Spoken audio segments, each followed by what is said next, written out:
As I alluded to earlier, back in the, I'm going to say the 1960s because that's a time when I was just trying to, I just probably got married or something. I was just trying to get myself situated as a married man. I wasn't into didn't pay a lot of attention to a lot of that stuff, but I can tell you that there were restaurants in Annapolis where a lot of black people, for example, were employed, but they couldn't go in and sit down at the counter and be served. Reed's drugstore was on Main Street in Annapolis many years ago when I was very young. I remember my mother would take my sister and I in there because they would let us sit at the counter and we could, have something to drink or eat or whatever.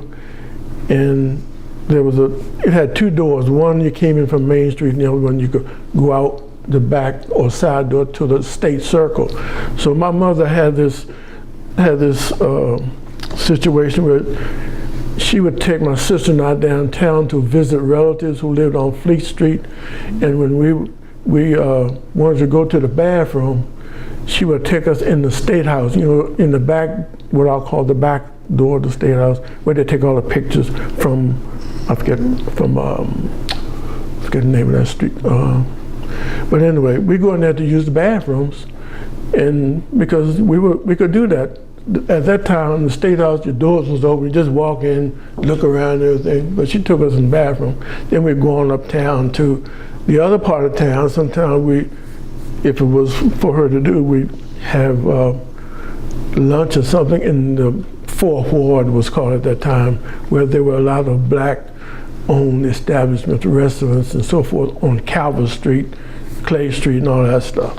But anyway, one of the first restaurants that I can recall that opened its doors, and Rhonda, you have to help me with this one, right there on West Street, right near that bank, right? I can't remember the name of it off the top of my head. Maybe it'll pop up in a minute.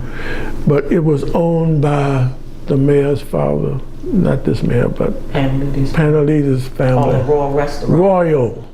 There we go. Mm-hmm. The Royal Restaurant. Mm-hmm. And as I said before, a lot of African Americans worked there, cooks, and they weren't waiters and stuff like that, but they work in the kitchen, wash the pots and pans. Because I went to high school with some girls who worked there after school and stuff.